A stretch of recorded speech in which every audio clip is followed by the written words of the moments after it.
Well, good afternoon, everybody, and greetings from the Queen City of Charlotte, North Carolina. We're so excited to have you on with us today for the kickoff of our 2021 Beyond College webinar series. We're really excited about our discussions today. And as you can see, it's college day. We all got on our college swag. So all of our partners, you'll see them kind of ripping their respective schools throughout the course of the day with things, and really excited about the discussions that we're having around the graduate school process.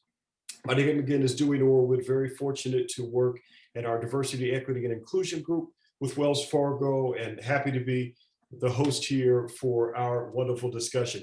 I always love to start with something from an in the news perspective. This is an exciting piece around our Student Impact Scholarship. I know we have some of our Student Impact Scholars that are on with us today. So congratulations to you all, and special thanks to the Wells Fargo partners that help us bring this great program together. In a nutshell, we provided $205,000 scholarships for students. And again, I know we've got some of the Student Impact Scholars that are out there with us today that are joining. And a special thanks to Noel, Harmon, and her team. And you'll get a chance to meet Noel a little bit later on in today's presentation. But Noel's team and the entire team at APIA Scholars, they are the ones that are actually hosting this event webinar for us today, but also they are the masterminds behind the wonderful Student Impact Scholarship. So please be sure to visit the Wells Fargo Stories channel and you can learn more. And Noel, congratulations to you and to the entire team on what was a really, really amazing scholarship program. And maybe that's a program that we can do again in the future. We'll have to see if there's some interest out there around it. But congratulations again on the great work associated with that program. Well, listen, here's where we're going. Obviously, this is a kickoff for the year. This is our first webinar of the year. We've got 12 of these total that we'll be doing between now and November. And it's all about graduate school, the graduate school experience. And here's the benefit.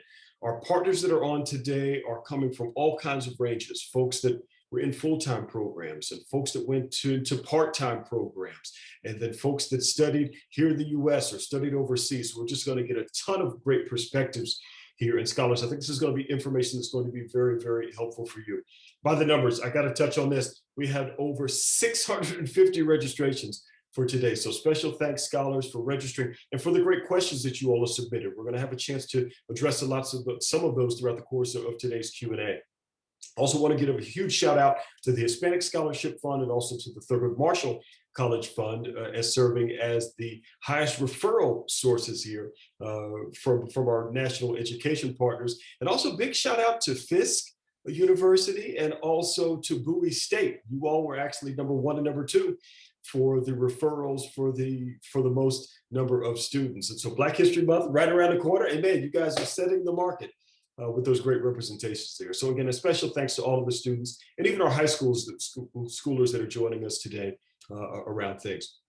We're going to touch on everything. Graduate school, the process, how do you pay for it, even resources that you all need to be keeping in mind as you're thinking about your graduate school experience. And so we're going to touch on all of those topics today. And then at the end of the call, our webinar will be sharing some details about the playback, and then of course, giving you some reminders about how you can access future content that we'll be sharing. Huge favor, get social with us. Use that hashtag WFC Beyond College, again, hashtag WFC Beyond College. This will give you an opportunity to share the information, and to folks that are listening to the playback today, share this information, post it in your social media channels.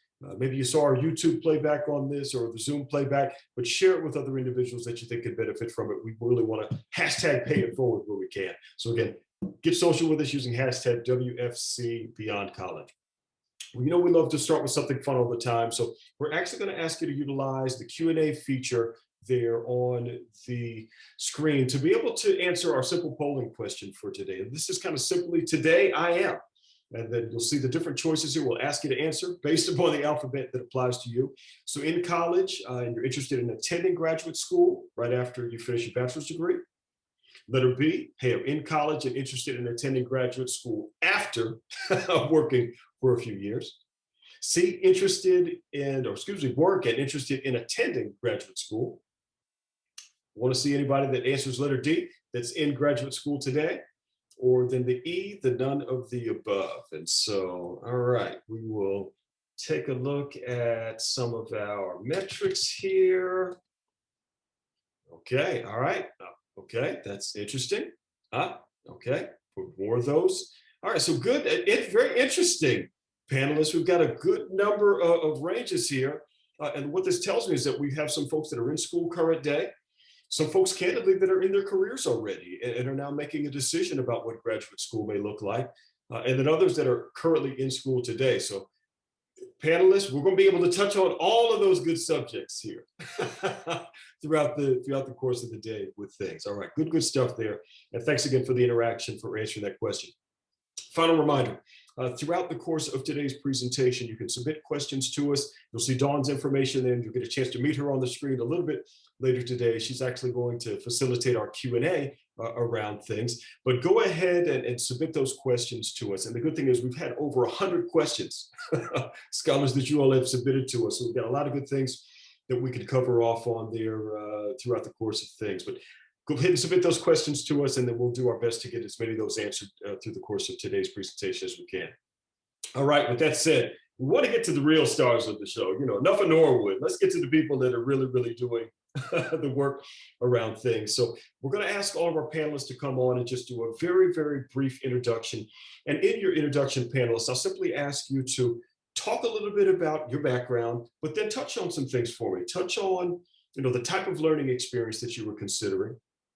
You know, ultimately, what were you shooting for as you were looking at the graduate programs? Kind of what did you study?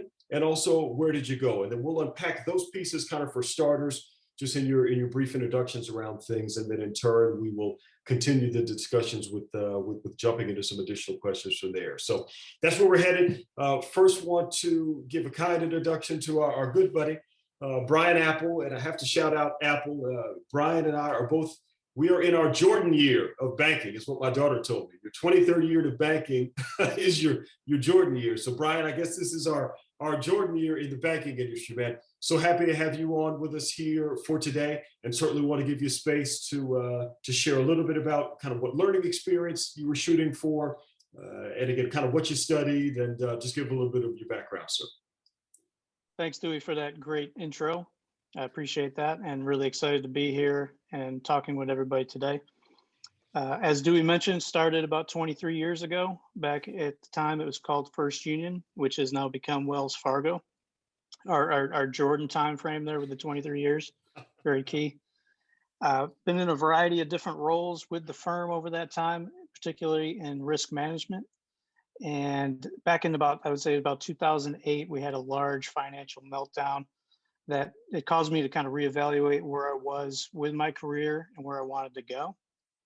I spent some time looking at a variety of different MBA programs in the area. I had a finance background in college, and I really wanted to extend on that going forward. So the MBA seemed like a good fit. Really focused in on two different programs. One was UNCC. Sorry, Dewey, I didn't pick that officially. I ended up going with the University of South Carolina. So, and the reason why I went with South Carolina, the MBA program that was a mix of in direct contact. We'd go down to the campus every once a month for a weekend and really have this large interaction with the larger group. And then we had satellite locations. There was one here in Charlotte. It was really convenient. We did telepresence style classes, so you still got a certain level of interaction with the other folks and the teacher. And it was really that mix between technology and personal kind of interaction with the different folks and the teacher that made it a great fit for me. And it was really flexible as well, which worked well because of continuing to work during that time. So after that, I graduated in 2020, opened up some new doors for me at the company, and I'm currently working at a WIM Conduct Risk Group in our wealth and investment management team. And really looking forward to sharing some more experiences around the experience I had with South Carolina going forward. Okay, so, all right, ladies and gentlemen, that's Mr. Brian Apple. Let's pivot now from the Queen City of Charlotte, and let's head up I-95 and make a pit stop in the nation's capital and check in with our host for today. Dr. Noel Harmon. So Dr. Harmon, elated to have you on. Certainly want to give you a chance to again, walk us through a little bit of your graduate school journey and then just do a kind introduction here for today. Thank you so much, Dewey, and thank you, Wells Fargo. This is an amazing series that you have, and I'm really grateful to be asked to be part of it. So introduction to me, I grew up in the Midwest and I ended up going to the University of Iowa, not to be mistaken, see if you can see my tiger hawk, it's not to be mistaken with the cyclone that's on the other side of the state. My undergraduate was in English. I didn't know what I was going to do with that, but I was a resident assistant the entire time I was in college. I guess I should say my sophomore through senior year. I was an RA, so raise your hand for all the RAs out there. I'm sure there's many of you. Housing folks, we're special. And it was really impactful. It was where I learned a lot of leadership skills, a lot of diversity training that I had never, growing up in Iowa, been part of. And it was life-changing experience for me. And so as I was getting ready to graduate with this English degree that I didn't know what to do with, I decided, you know what, I think I'm going to apply for graduate school to stay in housing and to be a hall director. So many of you live in the residence halls. There's these people that kind of run the show in the halls, and that's what I thought I wanted to do, and go into a field called student affairs. Many of you interact with student affairs professionals all the time: admissions, orientation, housing, all sorts of different areas on campus. So I applied to a number of different schools. Western Illinois University and Ball State both had really amazing programs, best in class for student affairs. And so I just drove a few hours down the road to Ball State University in Muncie, Indiana, where I spent a couple of years getting my master's degree. So it was right out of college, did not have any work experience aside from my resident assistantship, and then was an assistant hall director throughout the time that I was getting my master's degree. So that's another theme with me, is that I all of my degrees I was had a graduate assistantship to help pay for that.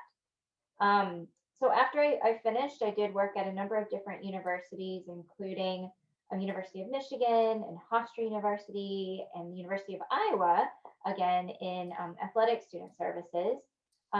Decided I, again, wasn't quite sure what I wanted to do. And so I thought I'm going to go get my PhD. I think I want to do research. I think I want to be in higher education. Again, the field is so broad. There's so many different opportunities. I'm still hanging out in the Midwest, so I might as well continue to do so. So went back to the University of Iowa. I worked full time my first year. I was out of state. I drove. I worked half a day, drove to school, took a night class, spent the night in Iowa City, took 2 more classes the next day, drove back to Illinois. So it was crazy that first year, and decided I didn't like that. And I decided to move to Iowa City, where I had multiple graduate assistantships then throughout the rest of my 4.5 years that I worked on my PhD. And yeah, I cobbled together many different opportunities with the graduate assistantships, and I can talk about that later. Not only to help pay for school, but also just to get lots of different experiences, whether it was research opportunities, the ability to build trust with the athletics department, because I knew I wanted to write a dissertation on student athletes. Sure. There were a lot of different reasons I did it, but it was a great experience, and I finished out in 2009. I graduated and moved out to DC, where I decided I wanted to be in higher ed policy, and have worked various positions sort of at the intersection of student success and economic development, and now am president of the Asian Pacific Islander American Scholars, and we are a success and scholarship organization that serves the Asian Pacific Islander American community. All right, beautiful, beautiful information. And Noel, from your perspective, it was a direct transition for you. So when you finished undergrad, you kind of went straight in. Is that right? And yeah, I think for my field, it worked. And you needed a master's degree to go into one of the professions that I was heading into. Now for the PhD program, it was really important that I had work experience in between. Sure. And so I'm glad I worked for those 10 years before I went back into the PhD program. Okay, well, we'll unpack some of those other elements a little bit later on. So Noel, good information there to to kind of get us started. And scholars, this is going to be a kind of a major theme. Please make sure that you're reaching out to all of our panelists on LinkedIn. You'll see their information on these bio slides there. So please go ahead and get connected in with them. We've got a side joke going to see how many folks actually get the most likes. And so you know, we're not betting people, of course, but we a friendly wager. We'll put it that way. So again, that's Dr. Harmon, y'all, getting us started. Hey, let's head now. I guess you'd be coming down south and a little bit over to head back to beautiful Winston-Salem, North Carolina, and excited to have Ashley Jones on with us. So Ashley, representing the Wake Forest University, the Triad, and all of those other good things. So certainly want to welcome you to today's discussion. I think this is your second time, and I should have mentioned earlier, this is Noel's first time, or your second time, or third time maybe on this call. So certainly want to give you a chance to share a little bit of your background and then just walk us through kind of your thinking and then your current experience for you. Yes, thank you so much, Dewey and Wells Fargo for inviting me back this year. I really enjoy these sessions to be able to connect with the students. But as Dewey shared, I currently am one of the assistant directors for enrollment management recruiting at Wake Forest University in our School of Business. I lead our diversity and partnership efforts, recruiting efforts in the School of Business. On our 3 pre-experienced accelerated master's programs in accounting, business analytics, and then management. So I've been with the program for about 2 years. I have some experience in the corporate sector, working in corporate recruiting and talent acquisition. I am from Cleveland, Ohio, and I actually attended Ohio University for my undergraduate degree, and I have a Bachelor of Business Administration with a major in marketing. And I, like Dewey shared, I am currently obtaining my MBA at Wake Forest University. And so, you know, that was very big for me. I'm actually happy that I waited so long to go back to school. The reason why I decided to go back and get my MBA is just really to get that hands-on kind of practical experience that an MBA is going to be able to provide for me and be able to apply that in the work that I'm doing now. I'm talking to students all day about master's degrees, and so it's just ideal that I have a master's degree myself. And it was a plus because my employer is able to provide assistance for me as well. So thank you so much for inviting me back, Dewey. Oh, glad to have you on and excited again from Ohio now to Winston-Salem. No differences there in those winters at all. I'm assuming. So I think that's an interesting piece. And again, I think it's so interesting that you are literally recruiting folks to come to Wake Forest and also working on your studies at the same time. So we'll have to unpack that a little bit more throughout the course of today's discussion. So scholars, same rule, go ahead and reach out to Ashley via LinkedIn and let's go ahead and make those connections.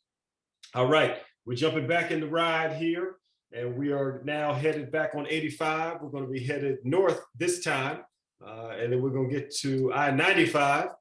And then as we say, we're gonna cross over the Delaware River Bridge and keep on trucking. And then we're going to make a pit stop in the city of brotherly love. And I'll let you finish the rest of it there for the and sisterly affection. You know, we gotta stop in Philly, and you can't stop in Philly without getting a cheesesteak and without seeing the Melissa Lee.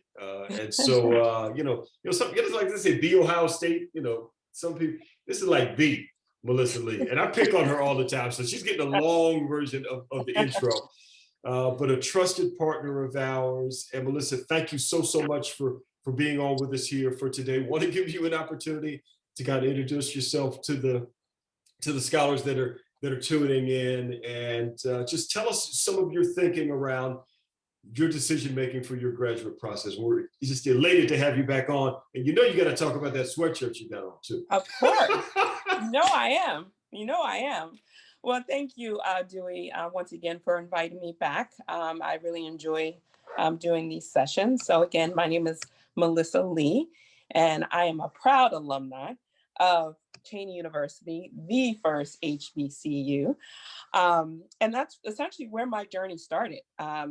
During my time at Cheney, one of the pivotal moments for me was securing a really great internship with Pepsi. And from that experience, it was pretty much ingrained in us that, we should go back to graduate school. So I knew all along I wanted to go back to graduate school, but I had to be creative because I had to pay for it. Because my mother basically told me I was on my own at that point. So I wanted to make sure I worked for a company that had tuition reimbursement, and that's what I did. So my first job, and my background initially is marketing before I got into higher education. So my first job was with Lenox China, and they had a tuition reimbursement. And so I went back to graduate school part-time. It's now called Jefferson University. At the time when I went, it was called the Philadelphia College of Textiles and Science. And I went for my MBA. And again, so I worked full-time and went to school part-time in the evenings. And nice. So, the first half of my career was in marketing. And then I made a pivot, a career change into higher ed, spent almost 15 years at Princeton University School of Public and International Affairs. And now I'm currently at University of Pennsylvania School of Nursing for the past 3 years.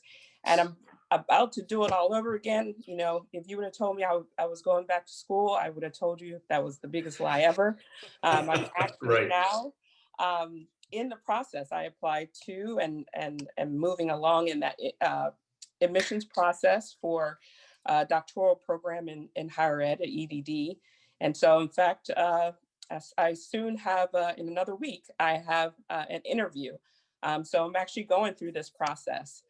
In addition to, so I have professional experience in admissions for the past almost, 18 years. I'm going through the process again. And then I have a daughter who's a freshman at Penn State. So from a parent's perspective, I went through the whole process of getting my daughter enrolled. So I'm coming at you from a whole lot of, perspectives. And so I'm happy to, help in any way that I can, from current students to parents and to anyone thinking about going back to school after taking some time off, quite a bit of time off. And I might look to my panelists for help should I get admitted. So that's my story, Dewey, where I'm at right now. I love it. And thanks for repping Cheney, the oldest HBCU in the country. So appreciative of what you shared there, and so many other things that you just touched on, like briefly, like tuition reimbursement and, even the different universities that you've recruited for. I could just imagine the number of scholars that you connected with, certainly at your time there at Princeton, and then of course the great scholars that are now coming into nursing programs in given areas. So we may ask you to touch on some of those items a little bit later on. Again, scholars, same rule here. Please go ahead and make your connections in with Melissa around things to keep the conversation going today, and then after our wonderful broadcast with things. And so, all right, y'all, we got to mask up now. There's nobody out there wearing a mask. Got to throw on a mask because we got to get on the Big Bird, and we're going to be headed out to the West Coast. And so now happy to have a great partner of ours in Paulette Palafox, as I like to say her name. She always gets on me the way I say it. And I see that she's got some special gear on. So I guess I need to throw up. You got your first gear on. That's right. You may have something else for a little bit later. Well, Paulette, really excited to have you on with us today. Certainly want to give you an opportunity for an introduction. And again, touch on kind of what you were thinking about your graduate experience, and then kind of tell us where you're some of the good things that you're doing here for today. Absolutely. Thank you so much, Dewey. I'm really glad to be back here. It's such a phenomenal program and opportunity for students. I will tell you, I'm very grateful to have 3 schools that I could rep, and I have my USC sweatshirt that I will put on later. However, the heater is on a little too high, so right now I'm starting with my alma mater. I'm an alumna of Occidental College. I graduated there with my bachelor's degree in economics, and born and raised in Los Angeles. Never thought I would leave, but I'll tell you how I ended up in San Francisco. I'm, I first generation college student and was so proud to be able to go to college that I ended up going a whole entire 6 miles away from my home to Occidental, which 6 miles. 6 miles. It provided a nice safety net, but really my family wanted me to live on campus, which I did. And I majored in economics, but strangely, as the case is with a lot of people who work in higher ed, specifically admissions, is you kind of fall into it.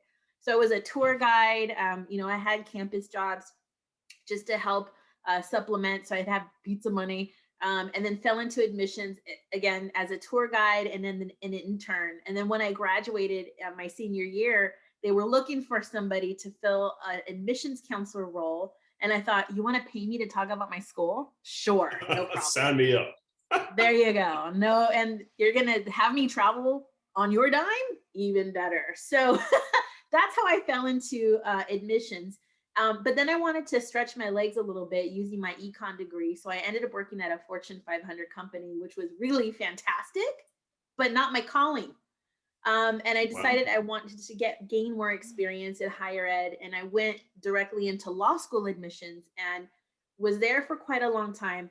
And 14 years after graduating from undergrad, finally decided I was ready to commit to a master's program.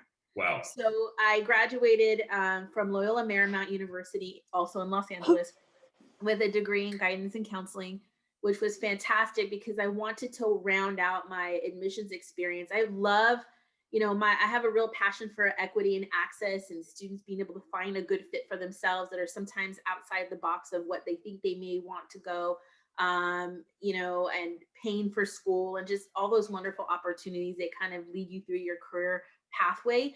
And I thought I wanted to continue that away from admissions, but doing, other types of student support services. So that's why I ended up getting my degree in that area, which was really awesome because so much of our time in life is spent preparing to reply back to someone. Wow. But my degree really taught me to sit back and just listen and absorb. And I think that really helped me with my growth and my networking. And then I was so excited because I ended up working through that networking, becoming a director of the Hispanic Scholarship Fund, which really was eye-opening in so many ways. I was a scholar, advocate, support. We did so many really wonderful things, and how I got to connect with Dewey, which was awesome. And then again, went back to school. So I'm actually only have my dissertation to complete at the University of Southern California EDD program in higher education with a focus on educational psychology. Wow. Because I'm really interested in higher management operations and motivational components that help people really attain their goals. But I came back to law school admissions after working at the American Film Institute and really helping diversifying the filmmakers. And now I'm back in law school admissions, and all the education and networking really put me in a place that I've been striving for, which is being the Dean of Admissions. So it's really fantastic. I rep 6 different programs in the law world, but my route was a little bit different because I was working full time while earning my master's degree and my doctorate. So my funding for this was really focused more on taking out student loans and using my money to be the person that was like the primary caregiver and earner in my family. Taking care of my mom and my grandma. So my day job was like, pay the bills, keep a roof over our heads, and the student loans help with tuition. So I'm happy to answer questions. And I'll never forget the very first loan that I ever got on my own for Occidental was actually through Wells Fargo. So I couldn't be more grateful to have been able to complete my education with that help. So full circle. And thank you so much for talking about that journey. And one of the things that jumped out to me, 14 years before you made that decision to kind of go back in. So it's never too late. I know we have some scholars maybe that have already graduated and or maybe again in full-time careers now and are thinking about what they want to do. And so it's never too late. Never too late. So, all right, well, listen, there's a lot more to unpack there. And I think you got some other swag you're going to throw on later. So, we need to see some of your other gear here later on in the show. All right, listen, we're going to stay close and head out to San Bruno, as they call it. I hope I'm saying it correct there, for our final introduction today to a trusted partner in Maggie Shortis. Maggie and I have worked together for a number of years, great colleague of ours within Wells Fargo. And it's Maggie's fault that we're here today. You know, essentially it was her. Always, right? This was her work several years ago when we spun up this program. I think we're in like year 7 now of our webinar series, but in this current format, she's to blame. So she's in this square for me. So blame the person over here. Oh, you point at me. So blame her or celebrate her around things. So Maggie, we're elated to have you on with us today. Certainly want you to touch on a little bit about your graduate experience, kind of the where, the why, the how you decided on things, but then also wrap that around a little bit of your story or around your corporate journey as well. I think that'll be helpful for us to round out our panel introductions for today. Sure.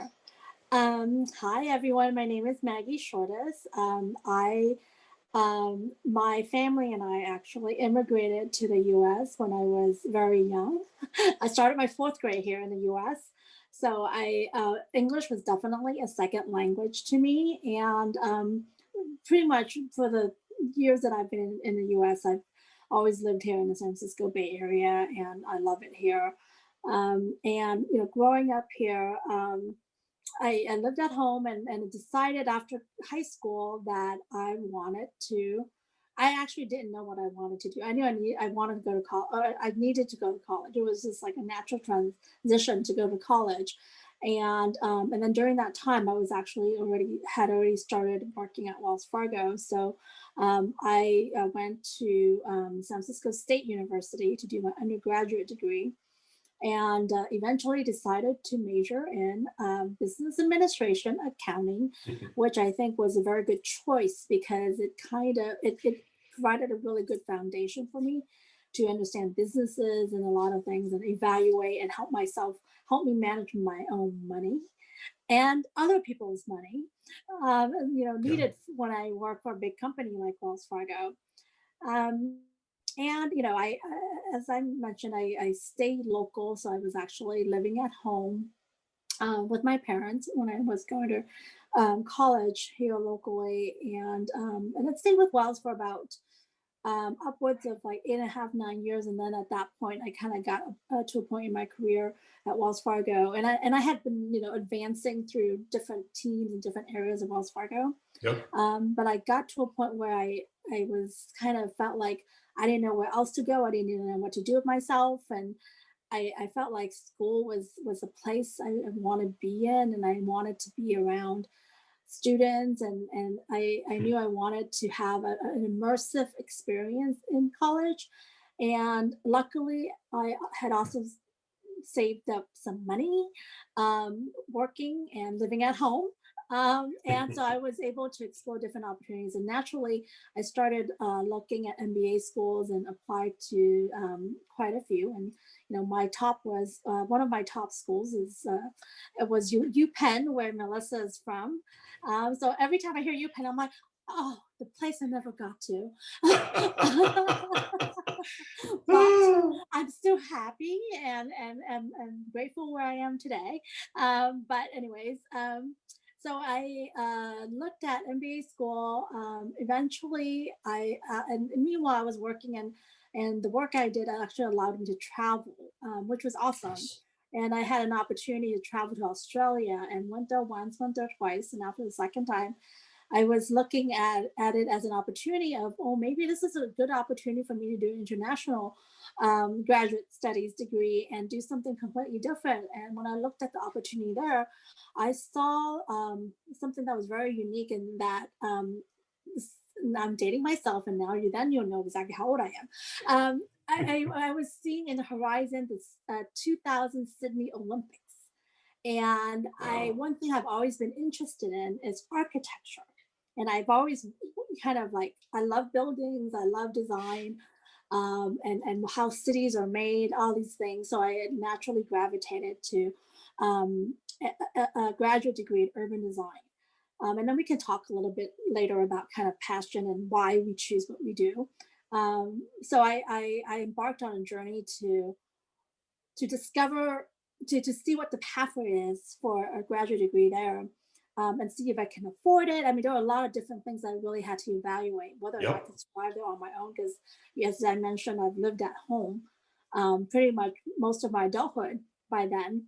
How is it going to be like being like 7,500 miles away from home all by myself? So nevertheless, I had a great experience. I was able to self-funded. I did a lot of cool things Wow. I can talk about more later. But then eventually, after I graduated, one thing led to another. I did come back to US.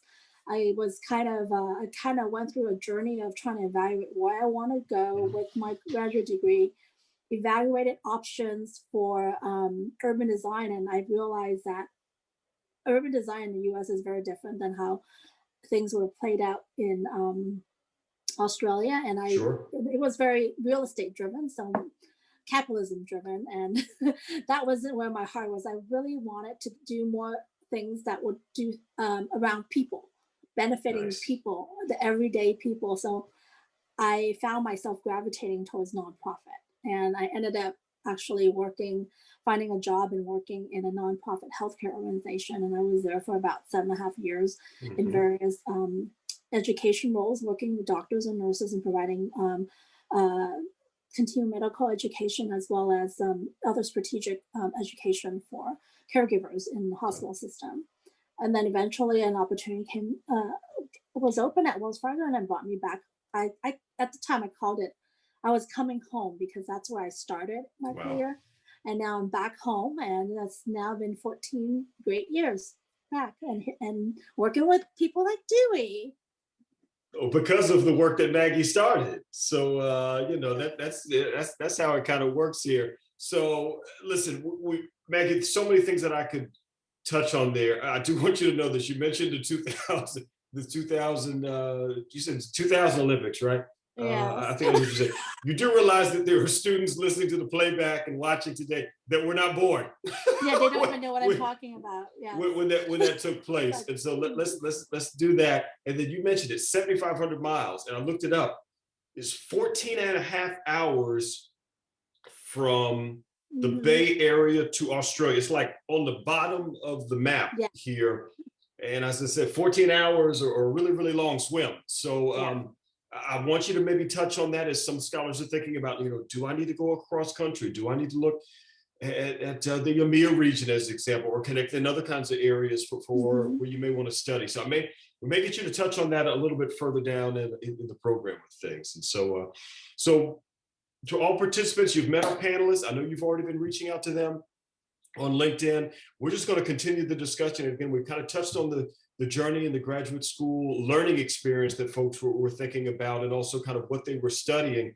I want to pivot over to the part-time versus full-time, or full-time versus part-time. And Brian, if it's okay, I want to start with you on this one.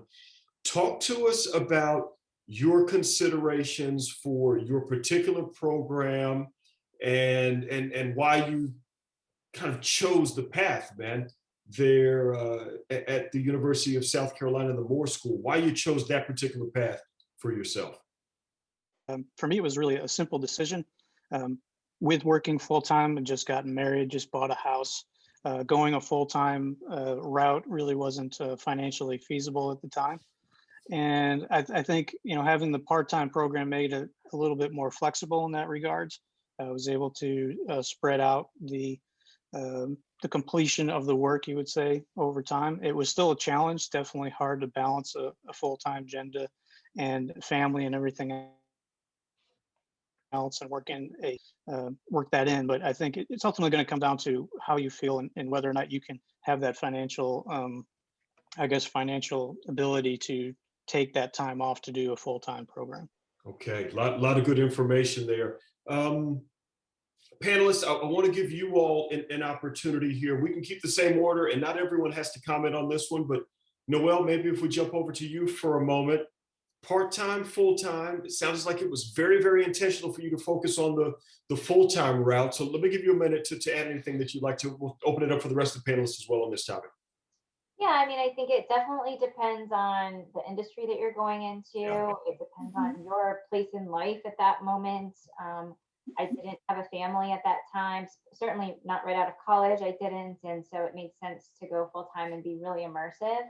By the time I was working my PhD, I didn't have children yet, and I had a partner who was really supportive of me, again, just being very immersive, also having no money, and that we would just really sacrifice, and I'd put my head down, and we would get through this 4.5 years. But I mean, I think too, it was there probably won't be another time, if that's the route you want to go, to be real, we lived on like $1,200 a month at that time. We had a tiny little apartment. There was like a hole where there was like actually a hole in the wall. So there was no real wall. I mean, it was really crazy for 4 years, but we both, kind of made that commitment, and I was able to, through those graduate assistantships, really put together a holistic experience. And again, now there were people in my program that were married, they had kids. It was very stressful when they had other things that were going on in their lives too. So you have to take into consideration kind of, I think, everything that's going on in your life at the time, and what you see ahead as well. Yeah, no, I think that's great, Noel. Thanks for those pieces there. And it's interesting. You and Maggie both used the term immersive, the kind of seeking out those immersive programs. And again, a little different, obviously, for everyone else. Paulette, certainly want to give you space. Melissa, anything you want to add here? And actually, same thing. I want to give you all space on this topic as well. I think this is an important one for the students to be thinking about. Sure. Yeah. Sorry. Go ahead, Melissa. Okay. You got to start with Cheney. You can't, don't remember Cheney was first. I love the deets, but Cheney was first. Just real quickly. I think I mentioned before, my decision was definitely a financial one. Yeah. I knew I had to pay for graduate school on my own. And so I knew I had to work. So that was my only option, really, was to go part-time, but also was very strategic in that I didn't want to take on any additional debt. So I wanted to make sure I worked for a company that paid for it. And so my MBA was paid by my employer. So I walked away debt-free. And now same thing, if I get into this doctoral program at UPenn, my employer, UPenn, will be paying for my doctoral degree. So I'll have 2 graduate level degrees that I didn't have to come out of pocket for, and totally debt free. In addition to my own education, I mentioned that my daughter is a freshman at Penn State. Yeah. University of Pennsylvania is also paying for her tuition.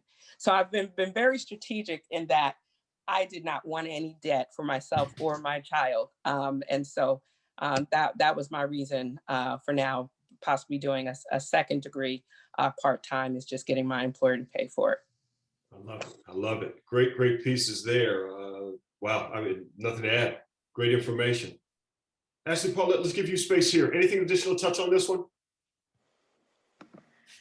I don't know if Ashley would like to jump in, but I just want to quickly say, I think it's really fantastic when you have an opportunity to take a route where you have little to no debt. Yeah. I didn't take that road. I was still very intentional about what I wanted to accomplish for myself, on behalf of myself, and to be honest, on behalf of my family, as being a first generation person. And I don't recommend necessarily trying to do it all, but I think sometimes we find ourselves in these situations where we do. So yep. I did switch my gear a little to talk more about my graduate career path, because when I did get my master's at LMU, I was working full time. I had just been promoted to director. To be honest, taking care of families is challenging, even if they're a little bit older. I know little kids are hard, but sometimes adults are a little bit difficult too, and going to school part-time. And when I got my master's degree, it was about getting in and out, the education, the information, directly applying it to my job.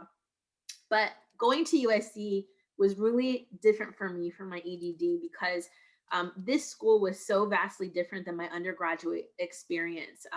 And so what I wanted to do was make sure that I gave myself room to breathe. So I actually took some time away to go to school full time, and then continue it on as now a full-time worker, because those first 2 years of the program were really nice to say, hey, I'm going to go to a football game. I'm going to hang out with my colleagues and, classmates after school, and just really, I'll say, be the third person to say, immerse myself in the program. Yeah. And because of that conscious decision, I was okay taking out loans for tuition and for living expenditures. And that was my choice, to know that I was going to continue to invest in my own human capital. And again, kind of tying it back to the idea of, ultimately, I, had reached a career dream of being an admissions dean. I have other career dreams now because I've hit that, but it all kind of moved together to get me here. Wow. Great information. Great information. Ashley, we certainly want to give you space, and Maggie, we'll wind it up with you if there's anything that you want to add onto this particular one. Yes, so it's interesting for me because I work for a full-time program, but I'm enrolled in a part-time program. Right. And so for me, it's all about what you want to do. What is your situation? Exactly what Noel said. What is it that you need from the program? Do you want to immerse yourself in the program, or do you need to work full time to pay for school? Really thinking about those things are really going to help you make the decision whether full time or part time is important for you. No, great information there. Great information. Mrs. Shortis, anything that you want to add onto this one? Again, you touched on some of the pieces earlier. Again, we've been using the immersion term and immersive types of programs. Maggie, let's give you space if there's anything that you want to add here. Yeah, I mean, I think similar to Melissa, I had an opportunity when I was working in healthcare to take on a different kind of studies around spiritual psychology, because I was working on an initiative in my organization on palliative care. So I was able to take that opportunity to look into doing another master's degree in spiritual psychology, and had my company pay for it. So, I had to write. They didn't really have a formal program at the time, but I did write like a little business case as to what the value I can get out of this program. Sure. And the time commitment and whatnot. And actually, I was still living in San Francisco at the time, but the program was in Santa Monica, California. So I was able to not only get them to help me pay for the program, but actually travel down there for the program once a month. Yeah. So, I think there are definitely options available, depending on what kind of program you're looking into, to look at how you can get it funded. You can use someone else's money to pay for your education, and that education you get to keep for the rest of your life. Maggie, you said it in a great way. Panelists, thank you for the dialogue there. I think it's an important topic that's top of mind, candidly, for lots of our participants, and again to the folks checking out the playback with things here today, just that part-time versus full-time. And it sounds like it's really up to you as an individual on the thing that you think fits best for your situation and for your family. So I think that's an important piece. All right, I want to go back in time just a little bit. It was interesting almost this time last year, March, I guess it was, of 2020. I was actually in Washington, D.C., was actually in the District of Columbia for some programming with our national partners at UNCF for their A Mind Is Gay. Melissa was actually able to, I think, come up for that program, if I'm not mistaken, and was able to be with us. And I remember right after that,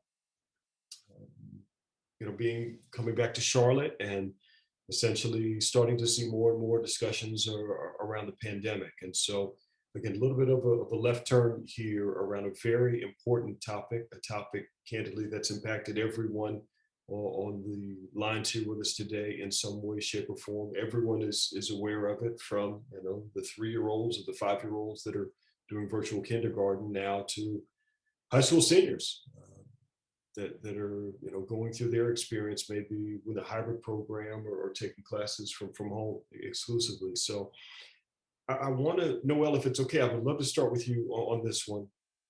Can you talk about, in your opinion, the impact of the pandemic on students holistically? Again, I'll ask you to touch maybe briefly on it from the perspective of APIA scholars, but again, even some of the things that you saw as a result of the Student Impact Scholarship. And then I want to transition from there quickly over to our wonderful admissions counselors to talk about now what students are thinking about as they're submitting applications during a pandemic? Does it make sense to even be considering graduate school during this time, or maybe some of the things that students need to be thinking about? So again, real talk, a lot to kind of unpack there, but Dr. Harmon, if we can, let's start with you, and then we'll pivot over to our other partners for additional discussion from here. Yeah, thank you, Dewey. Well, our main scholarships are to undergraduates, but we do host the Gates Millennium Scholars Program at APIA Scholars. And so we do have graduate students that are part of that program. And I think for us, we were very interested, and Dewey was kind of remembering where we were a year ago. I was actually in San Francisco at a Wells Fargo celebrating the Chinese New Year, and with some of our scholars that go to school in San Francisco. And I remember we were all just kind of, because that was the beginning of February, and we were kind of like, what is this thing we're hearing about? And things had closed down, and as we got into March and then April, we were really concerned with how our scholars were doing, and we did a survey, and got a number of responses, hundreds of responses back, and we're really concerned that there was food insecurity and housing insecurity, and so many of our scholars had been, and many of you may have been also in the same situation where the residence halls just closed down, like right now, we're closing, and we need to find somewhere else to go. And for many of our students from the Pacific Islands, this just it was not even something that they could do, would be for numerous reasons. Couldn't afford to buy a ticket back home. There was a huge issue of spreading COVID to the Pacific Islands, which at that point, there was no COVID in the islands, and they don't have the healthcare system to handle something like that if there was an outbreak. So we got a lot of feedback from our students about just real-time issues that they were facing. And so we, had this great relationship with Wells Fargo. We were in the middle actually of planning some student events with Wells Fargo at the time. And we were like, Dewey, I feel like that day you were in DC too, Dewey, like we were going to meet. And then we decided like, maybe we shouldn't meet in person, or, so we were planning all of these things, and Dewey's colleague, Sarah Ostendorf, and her team approached us with this idea to have, I was sharing with Dewey, gosh, this is the data we're getting. It's really alarming. There's real-time needs that are happening. Wells Fargo doubled their commitment to our emergency fund, which was just, once we opened that at 100,000, it was gone within minutes in terms of people inquiring. Wells Fargo immediately doubled that, but then as I was sharing numbers with Dewey, he was like, this is just, the numbers are huge. So, and so that was the impetus of the Wells Fargo Student Impact Scholarship, where we really worked with Wells Fargo and the team there to think about how could we get funding into the hands of students that needed to eat, and they needed a place to stay, and they needed, a roof over their head. They needed broadband. They needed some of them access to electronics and technology. And so we were really, happy to be able to act on that in real time. As the pandemic has gone on, we've continued to see those types of needs, and also growing steady as we had, just almost 65% of our students shared with us that they were experiencing mental health and wellness challenges. And so that has been something that we've been really watching and cognizant of, and as an organization thinking about how we can help students through some technology applications that connect students to doctors in a confidential setting, but work with the institutions to use student fees to take care of it. And we have definitely seen a decline in not a huge decline, but we have seen a decline as have our other scholarship partners in applications to our scholarships. We offer, and people should look into this if this is a difficult time. We offer deferments for our scholarships, so you could still apply to our regular scholarship and all the dates and all of that, but then we'll actually offer you a deferment in case you need to take more time at home, or you have other things going on, and you want to go back to school, but you need another semester before you do that. So that was a lot, Dewey, but I definitely, it's been hugely impactful on our scholars, and we've been trying to keep, the data flowing so that we could have real-time communication with folks like you and and others at Wells Fargo who have been very responsive and interested in how we meet, the crucial needs, the critical needs of students in real time, as well as think, gosh, we are all going to feel the impact of this in the months and years ahead. And so how can we also kind of get ahead of some of these things too? So thank you, Dewey. Dr. Harmon, thank you. Great information there. And so certainly, Ashley, want to give you space on this one. Melissa, certainly want to give you space. Paulette, same things here, to give you all some space to kind of chime in on this topic and kind of what are you hearing? What's the counsel that you're providing your students right now?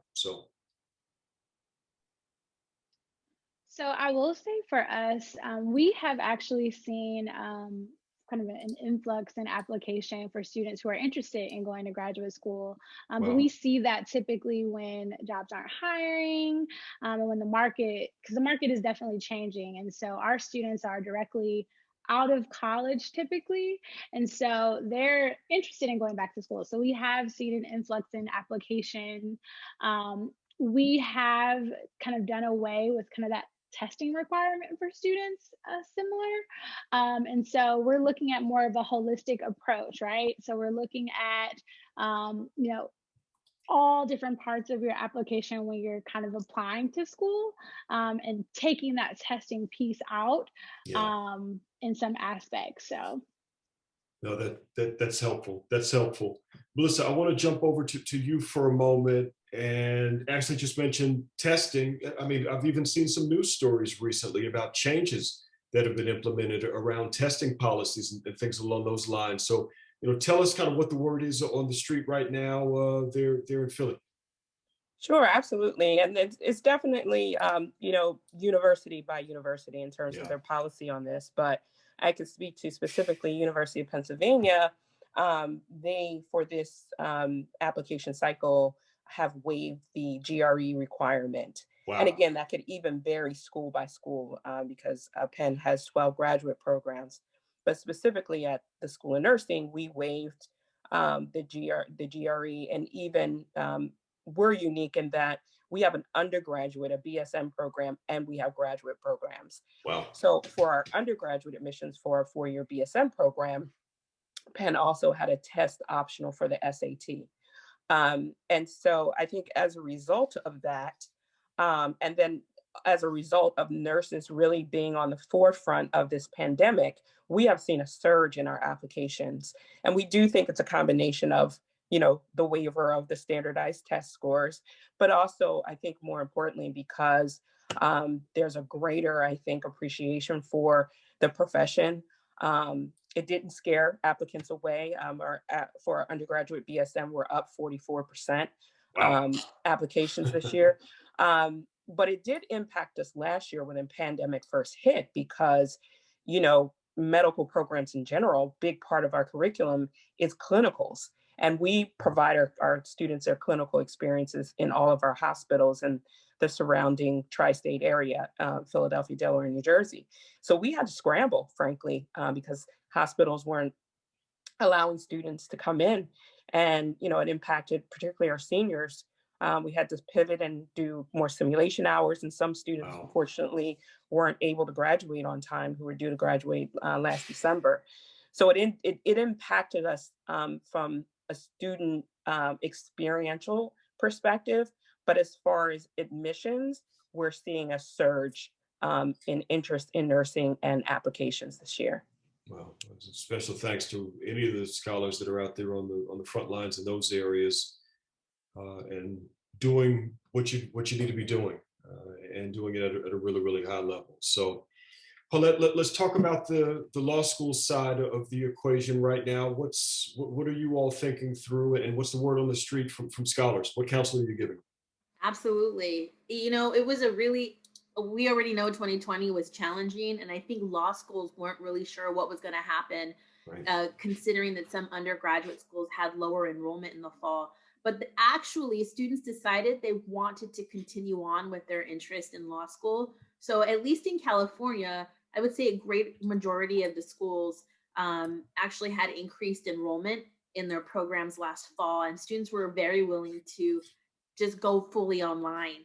Yeah. They Wow. did have, yeah, there were definitely some issues, you know, where some of our students that were part-time did have some, you know, adjustments if they had lost any jobs, but we were lucky to have some money from the CARES Act to distribute for emergency purposes. So with that being said, there actually is another surge in applications. And so across the board for all of the accredited by the American Bar Association law schools, applications are up anywhere between 10 and 50%, depending on law school, are they in the city or somewhere suburban and things like Sure. that. But generally, applications are up. And we are not, any of the schools, to my knowledge, waiving any testing. As a matter of fact, the Law School Admissions Council made very quick adjustments to be able to provide LSAT Flex exams. So it used to be you had to go into the facility and take the exam. Now you can take it from home, and it's offered almost every single month. And they also have free bar prep. So you can go to their website and check that out. But all the law schools will accept the LSAT. About 70% will take the GRE in lieu of the LSAT. Wow. Okay. But they all do require a test. Okay. All right. Very, very good. Very, very good. All right. Very, very serious topic there, team, but we would not facilitate a session like this where we didn't bring it up. But what I'll ask for the scholars that are joining, and of course, anyone listening to the playback, if you need to take a deeper dive on this particular subject, or you want to kind of lean on, candidly, the expertise of our partners that are on with us today, please do so. And I'm sure that they'll be able to offer some suggestions and guidance. And again, every situation I think is going to be a little bit different for each individual. So, all right, we're going to take a deep breath. We're going to lighten the load a little bit and bring in another superstar. You know, Norwood just works here. We got to get to the real people. And so we're going to hand the reins over to Dawn Barron. And she's been off camera. Oh, there she is. She's on there again.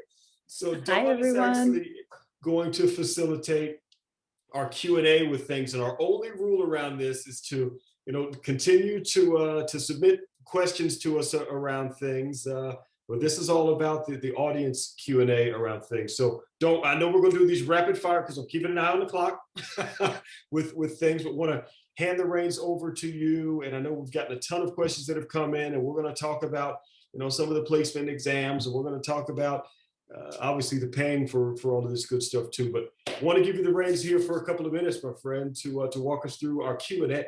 You bet. Well, thanks for that. And thank you for having me here today and for all of these great questions that have come in from our audience.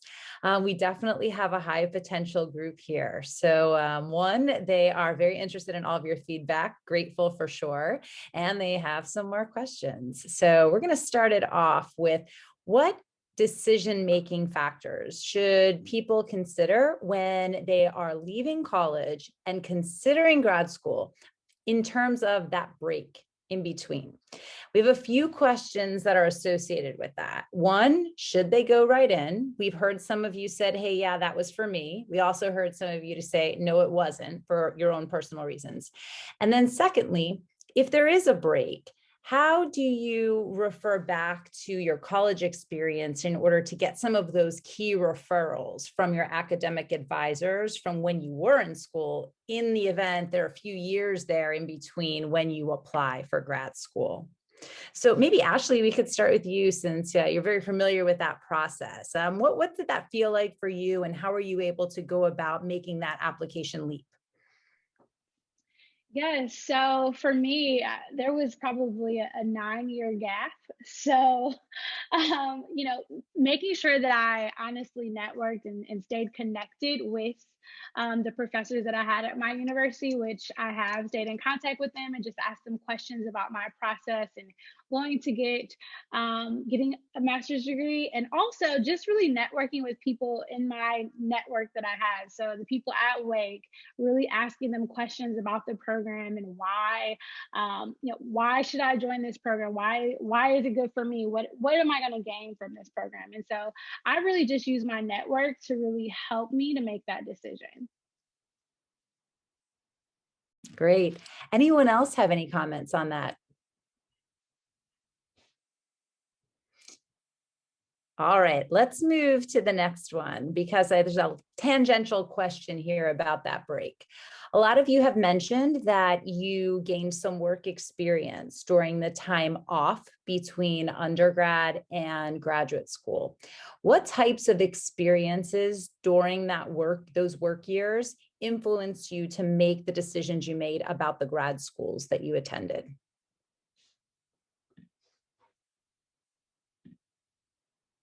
I can chime in Sure. because I did wait 14 years to go back and get my master's degree.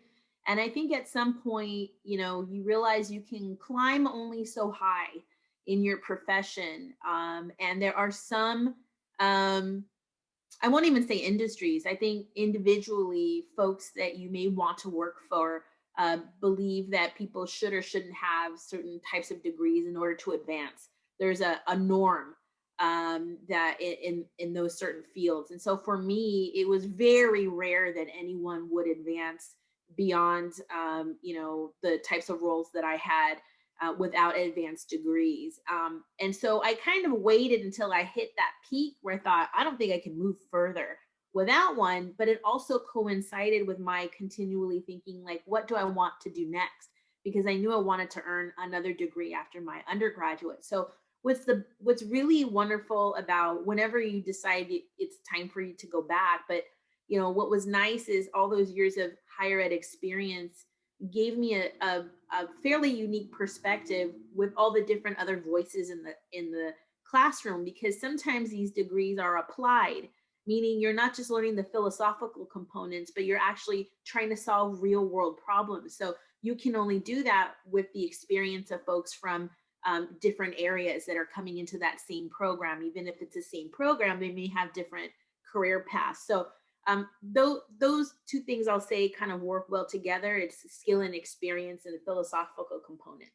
Yeah, Paula, I'm so glad that you brought that up because we have had questions about just really understanding the value of the degree and the graduate degree. Now you can access so many different types of skills-based learning online, skills-based experiences. But I think you add such value when you say that you really have to know what you want to do. And is that degree going to make the difference and allow you to do those things successfully? So if we can just get an idea from maybe some of the others in the group, your feelings about what pushed you to say, yes, it's a graduate degree that I need in order to do this as my next step in my career. Noel, you might have some comments on that. You talked about, why you went and decided to get a PhD and what that meant to you. Yeah, and for sure, I definitely wanted to do something, on a national scale. And, moving to DC, I knew that was, there's so many resumes coming in for these positions, and I knew that I could probably make at least a first and second cut if I had a master's and a PhD. I would say, there were times in my PhD program because I was 10 years out, but I wasn't, I hadn't reached sort of a exec level at a post-secondary institution, and so there were times I look back on it now, I'm like, I remember an assignment that was looking at organizational charts, and I was, and I didn't know what I was doing. And, today I think about that almost on a daily basis. But at the time I was just like, oh, this is a fun exercise. And so, there were times that I do look back on it and I'm like, I wonder if I'd had a little bit more experience, if I would have soaked in more from the classes for sure and appreciated some of the information I was getting. The other thing to look at it is, you talked on about the value. And I think for me, I wish that I was Melissa and that I had, more financial literacy going into it. I just blindly was like, I'm just going to take out student loans and do this. And so I have debt. I have student debt still. And I think that, for me, the value was worth it. And I hope to very soon not have student loan debt. But I do think that in my profession, you have to weigh that. Will it give you access to the positions you want? Will you be in a compensation range that you'll be able to pay your student loan back? That's really an important consideration too. So yeah, Don, I'll throw it to someone else, but yeah, those were the thoughts that kind of came front to mind. Yeah, that's great, Noel. And I'm actually going to be sending it back to Dewey. I know he has a few fun questions to end this, but before I leave, I just wanted to kind of wrap up some of your responses, because as I'm seeing all these questions and comments come through the chat, I think so many of you have talked about the importance of being deliberate. And sometimes when you are at a younger stage in your life, you're not totally sure, but give yourself the few hours, the few days, the few weeks to really know if what you're getting into is what you want to get into. And it's okay to take some time. It doesn't always have to be at a fast pace. And then also be purposeful when you are invested into a graduate program and you are in your classes, be there. Don't get ready for what's next. I think we all learn that the older we get, that it's really important to actually be in the moment and be paying as much attention and being as involved as you can in that moment. So I know it's a complicated yet really fun time for all of you out there. So if you can take that lesson from all of us, we're a little bit older than you are. So just sit back, reflect a little bit, and we're here with you as your community.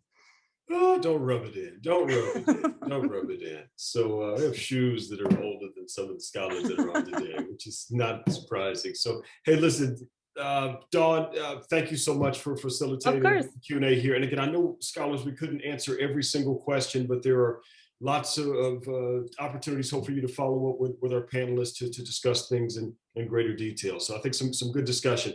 All right, panelists, we're going to get you out of here over the next 8 minutes or so based upon the clock here for today.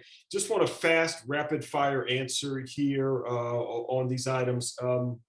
What placement exams did you all have to take as you were going through your graduate school process with things? And we're simply going to just get everybody to kind of chime in on these. And so, Brian, let's start with you, man. What exams did you have to take? With it being an MBA program, I did have to take the GMAT test. And with that, I think what I ended up doing is I purchased a book. I think they still have, I think most of it's now probably on computer or on CD or DVD or something these days, but bought this big book. I spent about, I'd say 3 months studying it, breaking it down about 1 hour to 2 hours every night. Make sure I had enough time to absorb the material and I wasn't pressing myself or stressing myself to try to cram it all in a short amount of time. So I would definitely recommend planning for that, and also planning for the time it takes to prepare for that test, because it is quite extensive. So definitely suggest spreading it out, especially if you're going to do a self preparation piece to get prepared for that GMAT test. Okay, Noel, on to you. What exams did you have to take? I took the GRE. GRE, okay, all right. Ashley, what did you have to take there? Well, I actually was given a waiver, so I didn't have to take any of these exams, but I'm going to a business school, so the GMAT is required, but in the pandemic year, it's waived, but I didn't have to. Okay, all right. Melissa, talk us through, give us those different exams that you had to jump in on. Yeah, I was required to do the GMAT for my MBA, and it didn't go so well, but I still got in. Thank goodness for holistic admissions. For this doctoral program, like Ashley, it was waived this year. Okay. So it would have been the GRE. Got it. Paulette and Maggie, we'll give it to you all here as well. Touch on those exams that scholars need to be thinking about. Sure. For my program at USC, they actually give you a choice between the GRE and a self-assessment they designed themselves. So I took that self-assessment. Oh, very smart. Okay. Maggie, your side of the aisle? Yeah, I did the GMAT for MBA school, and I didn't have to take an exam for the master's program for my program in Sydney, or for the master's in spiritual psychology. So got it. All right, good information there. Well, we certainly touched a little bit on the paying for it process around things. If anyone has a comment, we've touched on these things really a lot already, but sounds to me like it's a personal decision. You need to make the decisions that are best for you and your family. And what I will touch on is we're going to share some additional resources here right at the conclusion of the webinar. for some resources that you may want to tap into as you're thinking about the paying for it process. But I want to end with a fun one, and I'm going to ask everyone to kind of share maybe a comment on this one, if you choose to. Talk about the network that you built while you were in school, and then also what'd you do for fun? We've been talking about the heavy stuff here. I'd be really interested in panelists, anything that you all participated in from a fun kind of perspective. So we'll just open this up round robin for anyone who wants to. And you can see I updated my swag here, Paulette. You're breaking out your secondary gear, so I had to go with my old Letterman's jacket here. So it's nice to have a wardrobe change. There you go. Like got to switch it up. There you go. Right.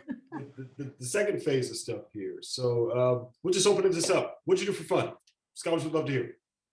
I'll start. So I went to, since I was in Australia, the program that I was in was primarily, was 50% foreign students from literally all around the world. And because we were studying urban design, we thought it would be a great opportunity for us to create our own little fun projects, which is traveling around the area, Sydney area, and all over the country, in a way to not only are we learning more about urban design, but also having fun. And we did a lot of trips. I love it. I'm sure lots of potluck dinners there, I'm sure. Oh yes, that too. Delicious international affair. Food on a dime. You can't beat that. Can't beat that. All right, let's hear from some other folks. This was round robin. Anybody that wants to jump in, go for it. I'll jump in and say, because I went to a tiny little college, it was so much fun to go to a big football game at USC. I mean, I was only invested by association, but it was so cool to see the USC band and just like all of that. And then the other thing that we did was we actually, had these study abroad trips, even in the doctoral program. Nice. That was pretty cool. And so I did have a chance to go during spring break to Hong Kong and visit some other schools that were, were having some policy changes, but I had friends who lived there. So that was pretty cool. Cool. So it's okay to have fun, it sounds like that. All right, we'll take maybe one more. For me, I kind of stepped out of my comfort zone and I ran for Miss Cheney University and I messed around and won. What? Hold on. Miss Cheney University. Yeah, Miss Cheney. I was in the Ebony magazine edition with the Black College Queen. So, I did it. I'm issuing the challenge. Scholars, you need to find me that Ebony. Inbox me if you find this issue of Ebony. Yeah, I'm not going to tell you what year. We know it was just 5 years ago. So, come on. We But it sounds like there's opportunities to have fun there, which is really, really important. And scholars, I think that's the theme that we'll want you to kind of take from this around things. Listen, very quickly, some resources. You'll see these on the page here. Go ahead and grab a screen grab of the information that you're seeing here. Lots of good resources that you can connect in on. This tuition funding source is great resource that you can plug into to find out about scholarships and other resources that are out there. Of course, the placement exam resources, these additional resources, whether it's SEO or MLT or the consortium or the Twigo Foundation, just lots of good information that's available out there. We've also got some additional resources here available for you on the university program side, of course, tuition funding sources that we referenced earlier, but go ahead and get connected with us. Join the talent community. Catch up with my buddy Carly Sanchez or Jose Garcia or Andrea Viena and the rest of the team out there to learn more about some of the resources. So grab a screen grab of that one and take advantage of some of those good resources.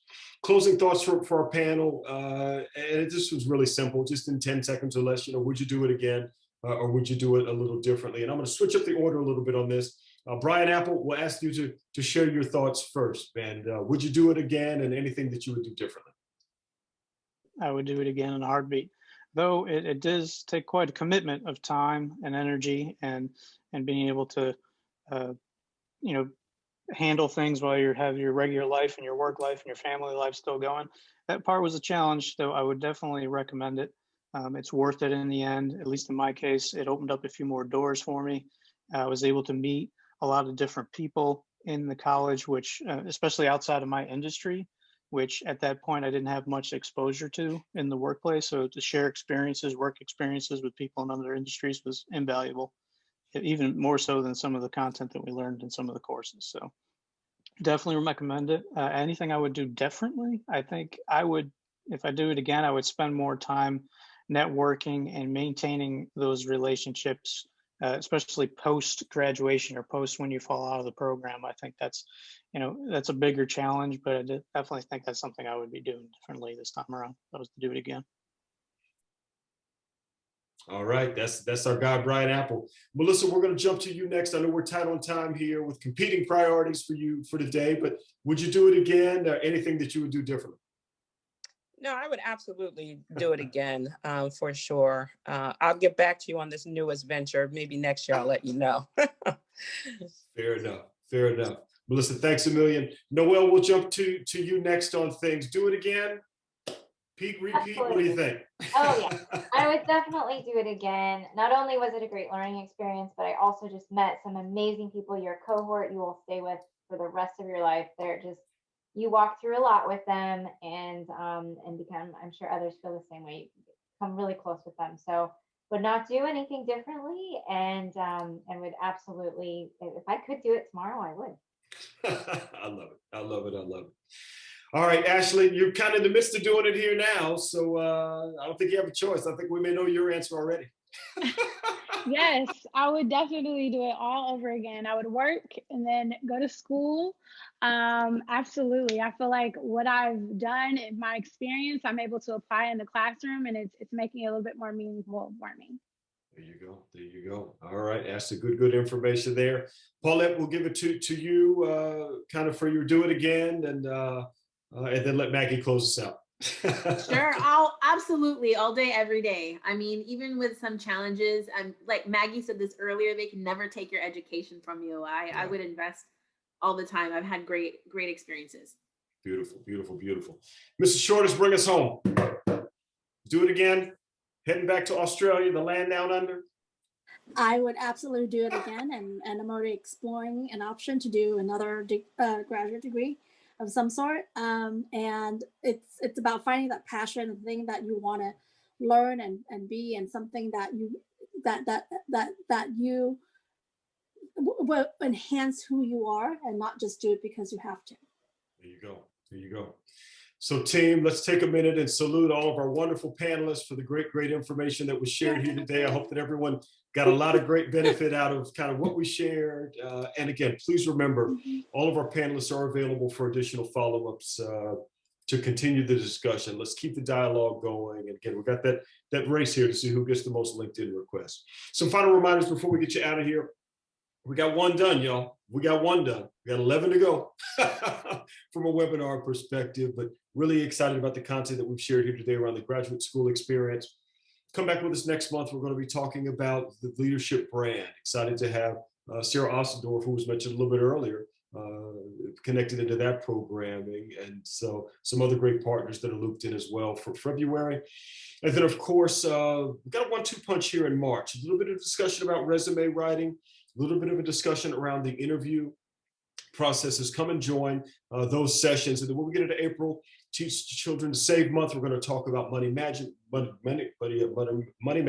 I can say that correctly, money management and budgeting.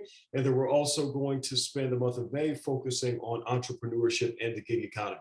When we get to June, salary versus value. How do you compare those different job offers that you've been provided and make sure that you're taking advantage of the one that's best for you? And then July 29th, please mark this one down. You got to join us for Wells Fargo Careers and Internships. This is one of our biggest internships of the year, or discussions, better yet, webinars of the year, where it's all about internships. We had over 2,000 registered for that one last year. I'd love to see us break that number and just get even more folks on. Digital natives will be our topic there for August. Student debt, really important topic, will be top of mind for us there in September. And then October, we'll have a great discussion during Get Smart About Credit Month around building responsible credit and why credit matters. And then we'll end the year a little bit early in November with a discussion around mentors and sponsors. So great items there. And again, just like today, you'll be able to access all of those from a playback perspective. Give us just a little bit of time, and then we'll send you back the playback details. Please post and share the information using the hashtag WFCBeyondCollege. Again, share it with any and everyone that you think may benefit from the information, and let's get others to be enlightened about some things that they can consider relative to their graduate school process. Some final reminders here. Don't forget, you can give us feedback. You can actually visit this link And you'll also get this when we send out the playback as well, where you can just come on and give us feedback. We're always interested in improving our processes and making things better. So please utilize this link to go ahead and share any feedback with us that you have for today. And then last but not least, again, that final reminder to join us again on February the 18th for our discussion around defining and building a strong leadership brand. Again, really excited about the internal partners that we'll have here for that hour-long discussion to help you build a brand, or to help you to establish or continue to build out your brand for those that already have one today. I want to again thank all of our panelists just for a wonderful, wonderful presentation today. Thank you, panelists. We salute you. We're giving you claps here from Noel for what was a really, really great presentation and a great show. Really excited for all that you were sharing today, and very excited about the things that we'll be building on for the days ahead. With that said, everyone have a wonderful rest of your week. Weekend is just almost right around the corner here. So continue to stay safe. And if there's anything else that we can do to help you out, please let us know. Be sure to connect in with our wonderful panelists. I'm sure they'd love to hear from you. Till next time, y'all, we'll talk soon. Take care.